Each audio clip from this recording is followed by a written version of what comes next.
Hi, these are your Jesse Mack One Word or Less comic reviews for March of 2019. Maddening. Classic. Playful. Intriguing. Smooth. Haunting. Sorrowful. Yo! Cerebral. Breathless. One word or less comic reviews. Pow! All right. Let's go back through the books. Batman, what was this guy, 66? I have not been enjoying the Nightmares storyline so much. It's been okay. Oh, hey, here's a dog next to me. I don't know if that's in the shot, but there's a dog butt.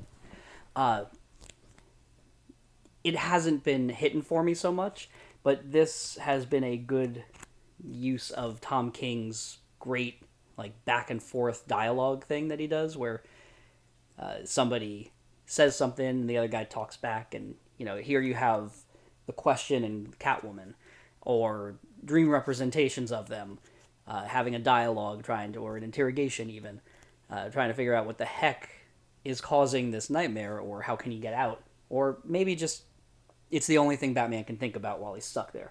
But it was enjoyable, but overall I can't wait for them to get through this so we can get back to the real world and have stuff happen. Speedermen life story. The main reason I was excited for this, I realized when I picked the book up, is because the covers were real pretty, and this one starts off nice. The second one, I feel like that's good enough to buy the book alone just for that image for the next issue, which now I'm crazy. But Chip Zdarsky can be a very good writer, can also be kind of hack, but I love him, and he gets the core sensibilities of Spider-Man very well. He does a very good job of it, and this, it both feels like an old 60s Spider-Man comic without feeling hokey and weighed down the way that those do. They always felt a little too rushed, and even though this tells 4 issues worth of story in modern storytelling, much in the same way that old books would, it doesn't feel cluttered or cramped. It's a nice little story. I'm not surprised, but I am pleased. Cover in this case, has been very enjoyable, and I love having David Mack back on a book for interiors in particular. And I thought this was just a wonderful wrap-up. Just so much fun was had finally wrapping this whole deal up. And I don't really have a whole lot else to say about it. It was a nice story about comics, being a comic writer, but then also it's a spy thriller, and it works. All right, Walking Dead is at 189.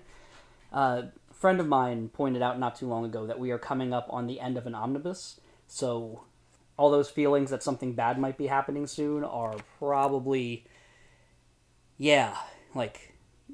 sometimes you can read an ominous tone in The Walking Dead, but it doesn't play out.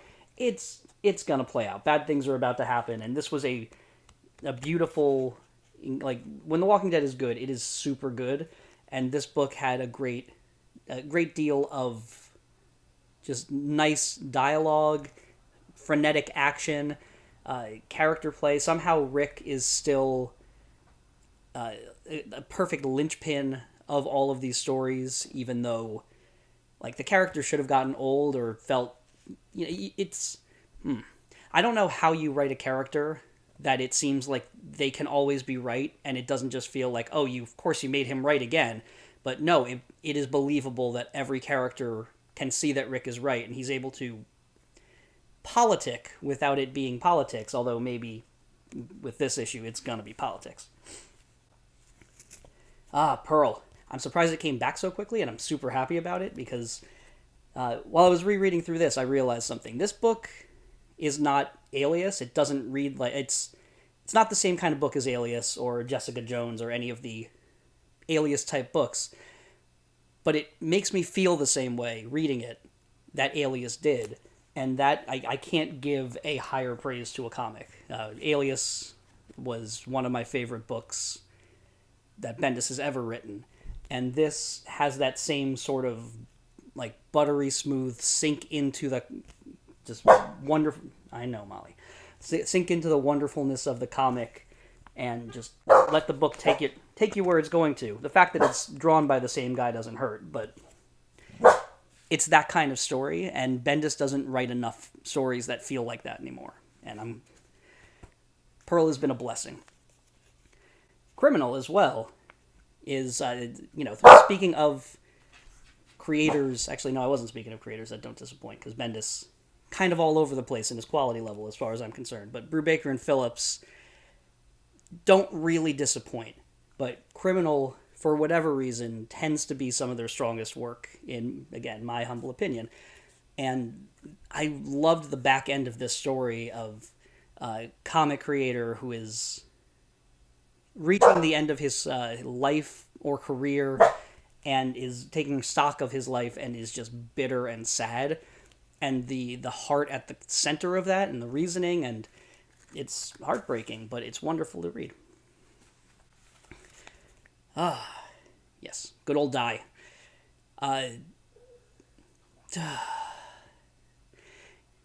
Kieran Gillen is just a jerk. Like, he can find more ways to twist the knife than just about anyone that I'm reading right now. And Die has been just like a showcase of that. Just a pure, unadulterated, just how else can we make things worse? And we're only 4 issues in, so I am buckled in and ready to go for more.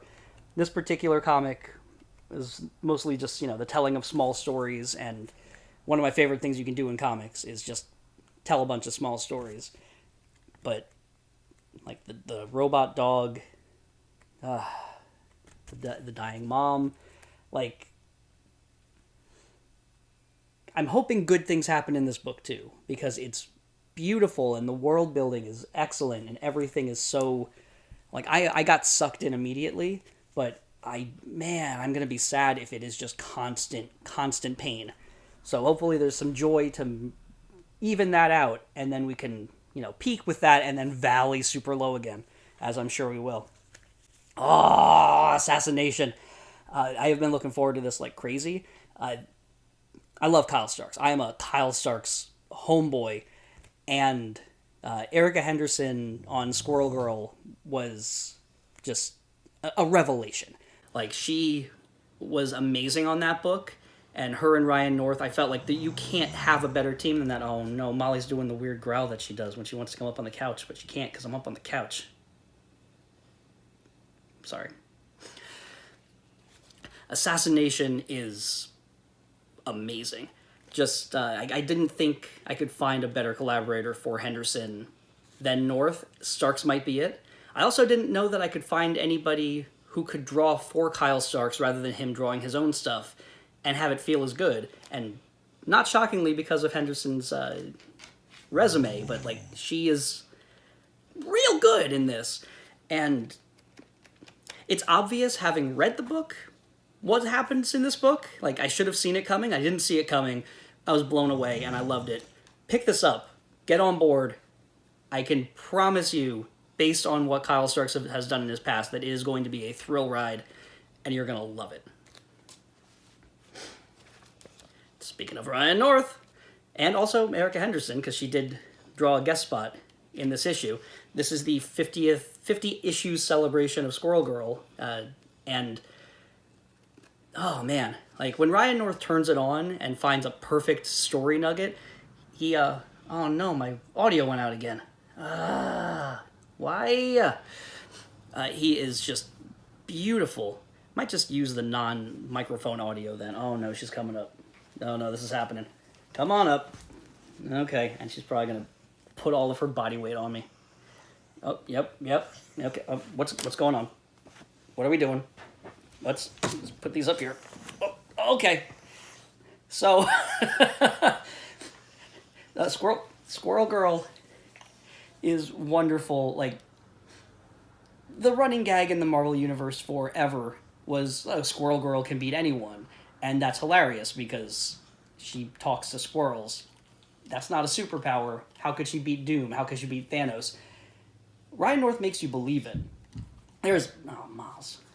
There is no doubt that Kane should have been defeated here, and it's just wonderful. And it's always amazing to me because it's not just, oh my god, Squirrel Girl is the cleverest hero and she's able to use her words as a superpower, but in order to make that book happen, you got to write that. And so Ryan North is a legit superhero. Then we got Deadly Class, which, oh man, just nonstop, like cover to cover action, and man, just the thrilling end of a character's story, and just so many threads. Like I don't know how long this story's been going on. I think between publishing delays and not just publishing delays.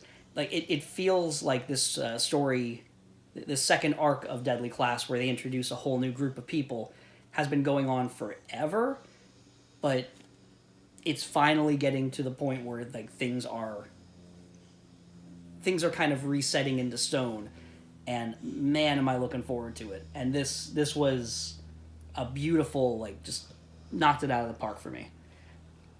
Oh man, I miss Deadly Class when it's not around, and I'm glad that it's coming out on a regular basis for at least a storyline. Yes, Molly. Oh, thank you for joining me again.